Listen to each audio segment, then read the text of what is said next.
Hello freaks, welcome to ஊர் சுத்தலாமா episode 4.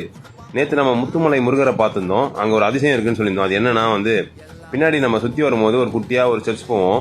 அந்த search மேலே ஏறினா ஒரு அழகான மலை மேலே ஏறுற மாதிரி ஒரு வழி இருக்கும். இந்த மலையை ஏறதுக்கு ஒரு 10 மினிட்ஸ் தான் ஆகும். இந்த மலையை ஒரு 10 மினிட்ஸ் நீங்கள் ஏறி முடிச்சிங்கன்னா ஒரு சிறப்பான வியூ இருக்கும். அதுக்கு முன்னாடி நம்மளை ஃபாலோ பண்ணிக்கோங்க.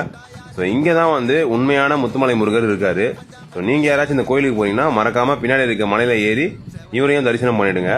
இந்த பெரிய முருகர் இப்போ ரீசெண்டாக தான் கட்டியிருக்காங்க. ஒரு 3 to 4 இயர்ஸ் ஆகிருக்குன்னு நினைக்கிறேன்.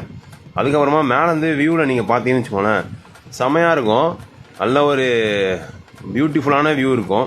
ஸோ நீங்கள் போனீங்கன்னா மறக்காமல் எக்ஸ்பீரியன்ஸ் பண்ணுங்கள். அண்ட் இதெல்லாம் இருந்தாலுமே நம்ம மக்கள் இந்த மாதிரி சிலிம்சமான வேலைலாம் சிலது பண்ணுறாங்க. ஸோ நீங்கள் யாராச்சும் போகிறீங்கன்னா கண்டிப்பாக நீங்கள் போடுறத மறக்காமல் எடுத்துன்னு வந்துடுங்க.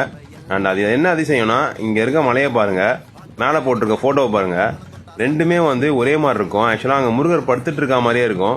உங்களுக்கு அது தெரியுதான்றதை மறக்காமல் கமெண்ட்ஸில் தட்டி விடுங்க. டுடே ஜாலி, டுமாரோ காலி. Bye by.